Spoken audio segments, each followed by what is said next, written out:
Welcome to the show. I'm Mike. I'm Maggie. And this is Friends on Fire.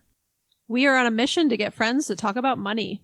So Maggie, when we first started brainstorming about this podcast many months ago, it feels like 10 years ago, but I think it was like 5 or 6 months ago. Yeah. You had this idea that just, you cracked yourself up over it. And you called it... I was so excited about it. FIRE Extinguishers. And we you had to wait till we got like 30 episodes in for you to even let me do it. Right. You just kept pushing it. Be like, do you think it's time for FIRE Extinguishers? I really feel like this is going to be a hit. So tonight we are going to do our top 10 fire extinguishers. Why don't you explain to everybody what the hell you're talking about? Well, let's first start with reminding everyone what FIRE is, in case we have any new listeners or people who are like, why are they talking about putting fires out? So, Mike, tell me about what FIRE is to you. FIRE is financial independence, retire early. It is a movement of frugal-minded people interested in kind of leaving the workforce or just becoming financially independent. And that's really our angle, being financially independent. Yeah, I would agree. We are much more focused on the freedom and independence part. And I think sometimes people get thrown off when we use the word retire, because to us, it's not about retiring to do nothing.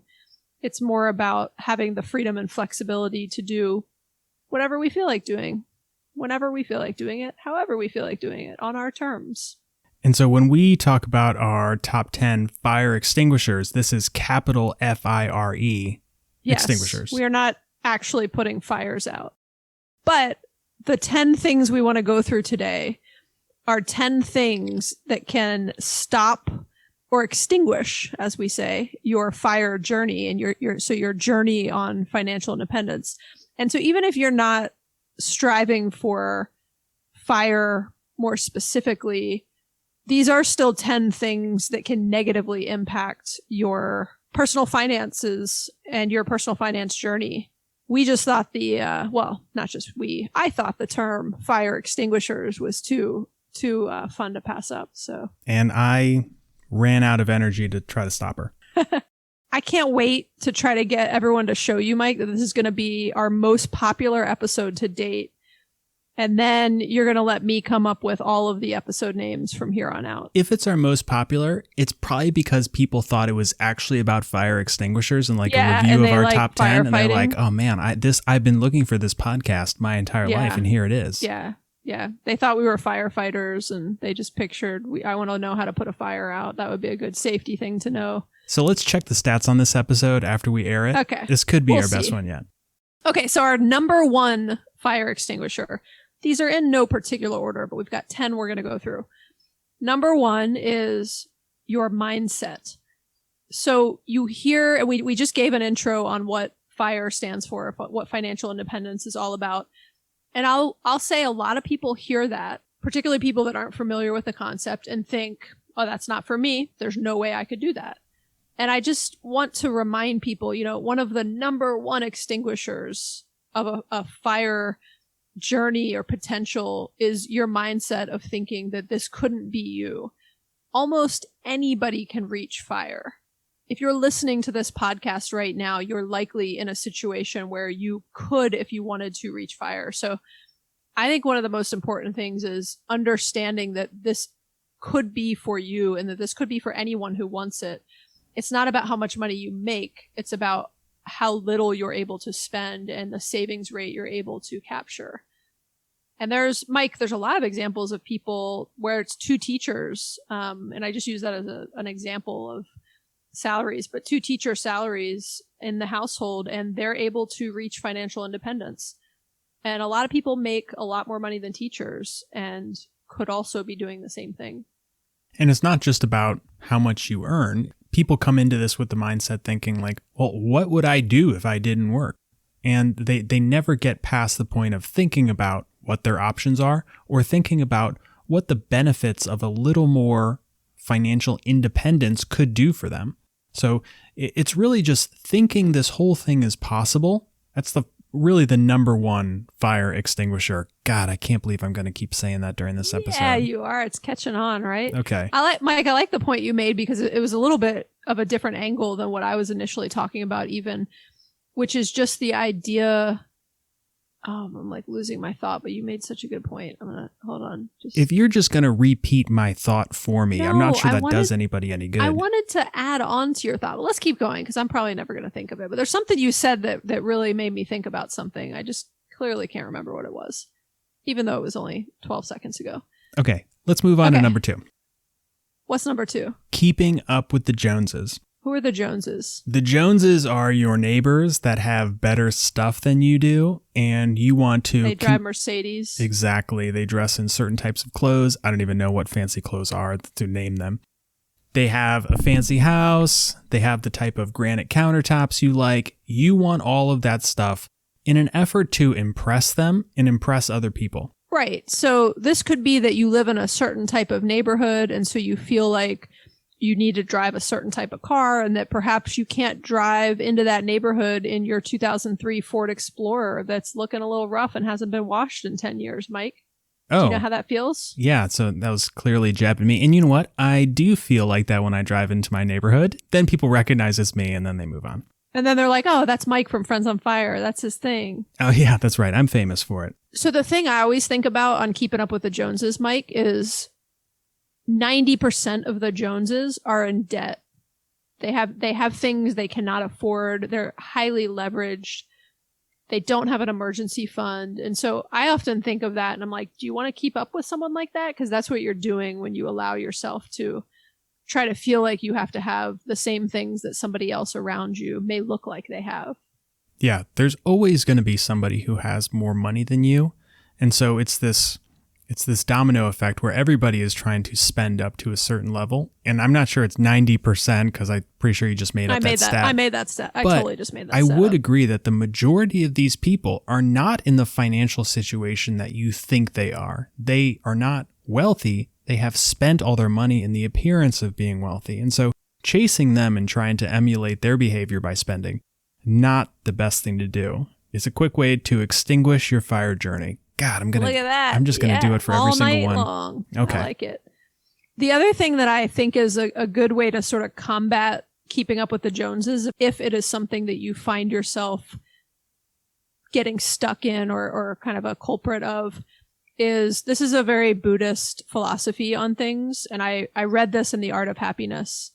I can't remember. Maybe I read it there or somewhere else. But the idea that you can look at some other house that is bigger than yours as an example and think, oh, I wish I had that house. How come we don't have that house?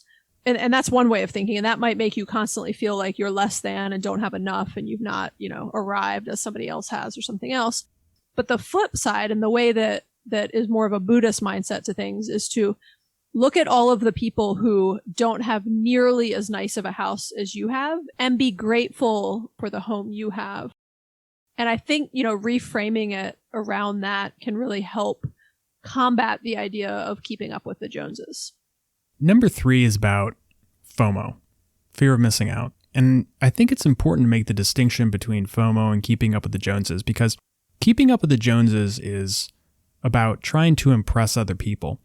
Fear of missing out is seeing other people's perceived enjoyment or happiness and wanting to do it for yourself. It is not trying to impress them, but it is trying to do something other people are doing because you think it will make you happy. And so the easiest example of this is you see somebody traveling to some exotic location on social media, and you may not even know them, but you feel like you should go do that thing because they seem so happy doing it, and so would you.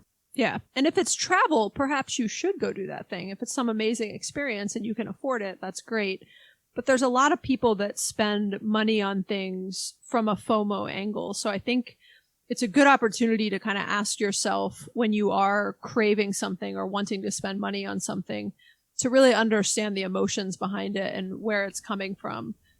Because if you really are sort of happy and content in what you have and in your life, you have way less FOMO. And like all of these things, we believe FOMO can be a big fire extinguisher. All right, number 4. What about YOLO? Are we going to talk about YOLO? Oh, never mind. We'll skip YOLO. You only live once. Okay, number 4, lifestyle inflation. I love this one. Explain lifestyle inflation, Mike.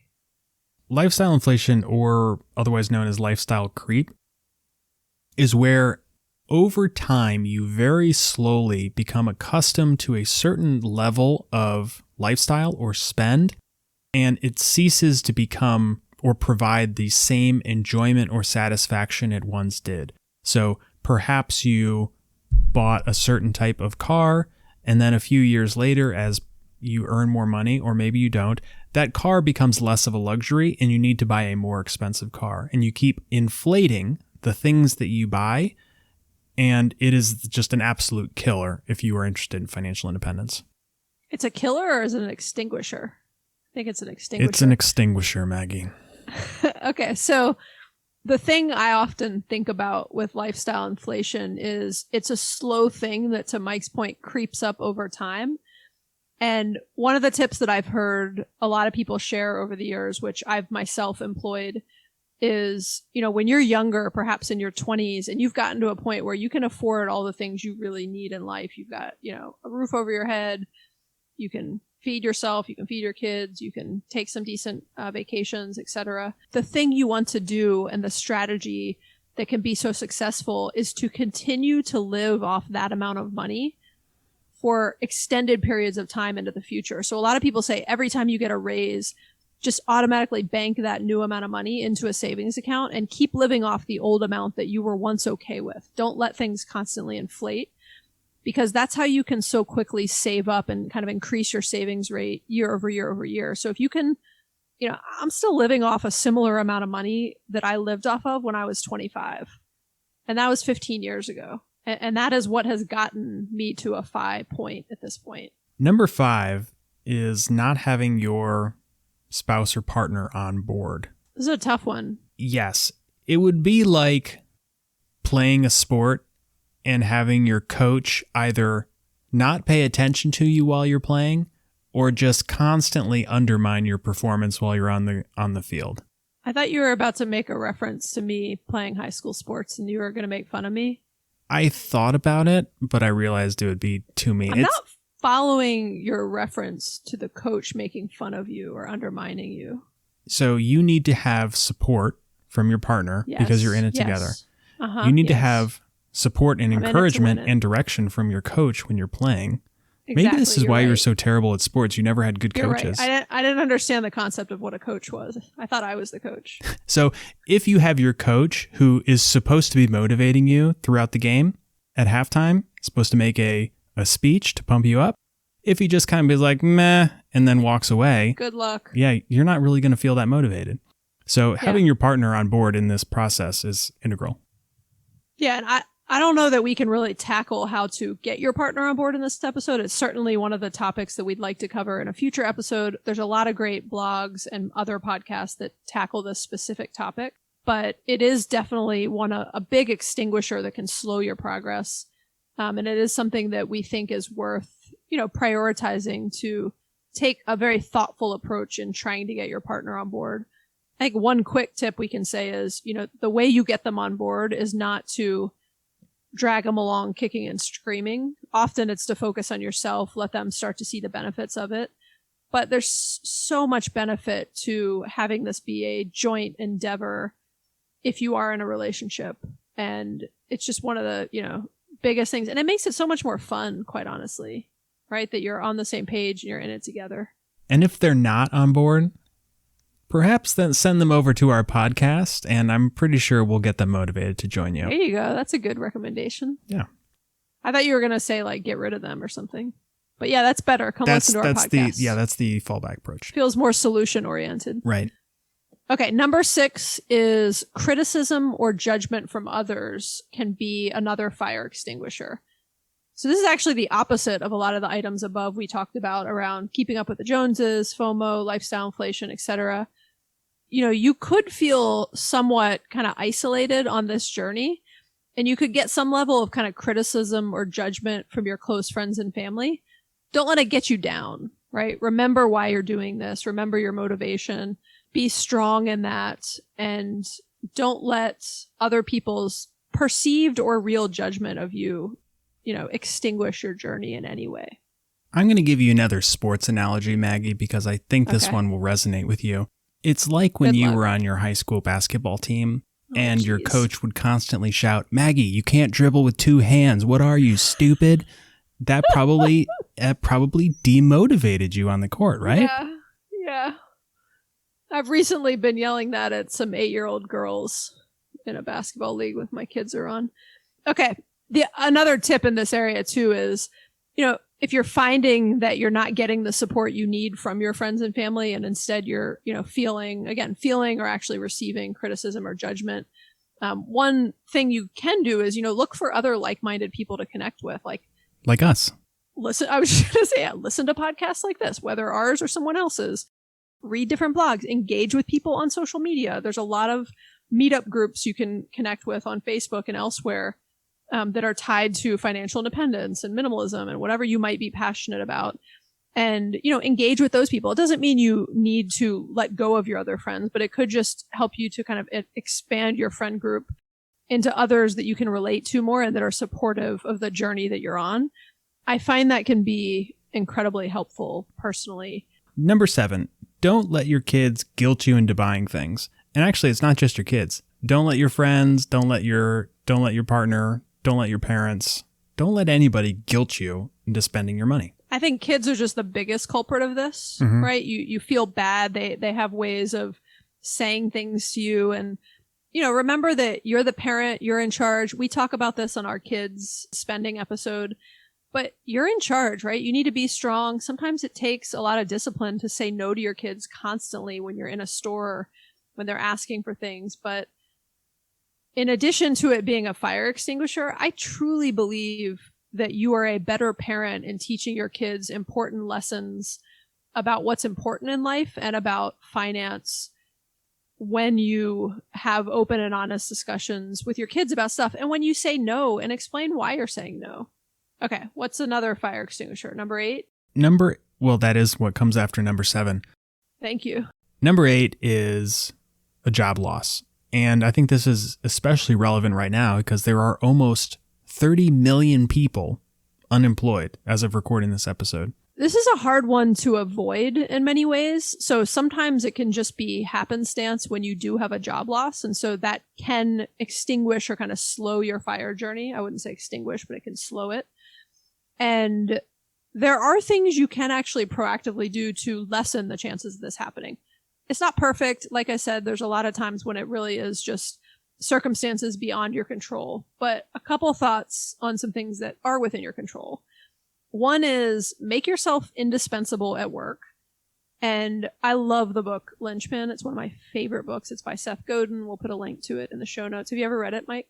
No, but I think I'm going to add it to my list to read for 2020, one of my 2020 goals. Oh, nice. I've got 2 copies of it if you'd like to borrow/keep one. If you disinfect it for me, I will take it. One of them is held captive at the office if you want to go in and take it off my bookshelf. Pass. It's been in quarantine for 6 weeks all by itself, so it should be very clean. It's an amazing book. I've read it multiple times. There's also, Seth Godin put out this 1-page document called the Linchpin Manifesto, which is nice, and it's got a lot of kind of the summary ideas from the book in it. But it's just the idea of making yourself indispensable like a linchpin. And if you're able to make yourself indispensable at work, the lower likelihood you have of losing your job. So it is something you can do to proactively try to avoid a job loss. Again, not perfect, but it's still something that I think is incredibly important. And it makes you feel good to do a, awesome job at work and feel like you're needed and indispensable. And again, if you need some inspiration, Linchpin is a great book. On a side note, make yourself indispensable and very well liked, which, Maggie, is your strength. Everybody loves you at work. Oh, that's nice. I don't even know what to say to that. Thanks. Let's say number 9. Okay. Well, no, I want to mention one other thing. I think the second thing that's important to think about related to kind of proactively planning for a job loss is, make sure that you are proactively managing your career network, your skills, etc., so that if and or when you do experience a job loss, you're more easily able to find a new job and prepared to get back into the market and find a job. Again, these are just some things you can do to try to mitigate the risk of something like a job loss. that could happen, at any point in time. And like Mike said, this happens to be a higher likelihood point in time in the world right now. Number 9, also not really a funny one. It's aging parents who need help. If you come from a family that didn't talk about money, this could end up being a bigger problem for you later down the road. If you find out when your parents need medical help or later life care that they don't have the financial resources to cover it, and you will be surprised by this expense. Use this opportunity to talk to them about money and what their plans are for the later end and the end of their life. Yeah, I had this discussion with some girlfriends over dinner a few months ago. And I don't know how we got on the topic. We were actually talking about the podcast. So somehow we got on this topic. And oh, shocker. You were talking about the podcast with your friends? It was like brand new. It had just launched. It was over the holidays, actually. And we were talking about our aging parents, actually. And so the topics kind of meshed together. But a number of people were saying they really had no idea of their parents' financial situation. And they didn't really feel comfortable even asking about it. And I was thinking I don't know. I was just thinking personally, I know my mom's financial situation and I know my husband's mom's financial situation. And if I didn't, I wouldn't feel uncomfortable asking about it because I just think about, most of I was going to say the age of our parents, but everyone's parents are obviously at a different point in their life. But most of them, I think, would not be offended by their adult children having a productive and honest discussion about money. And look, mention that you were just listening to a podcast about it and it was encouraging you to have a discussion about it to really understand where they might need help. And so I think our general advice here is don't be afraid to talk to your parents and to broach the topic. And then based on what you do learn, help them, right? Help them get into a better spot if they've made some bad decisions, if they aren't investing well or whatever it might be, just as you would help yourself, help them.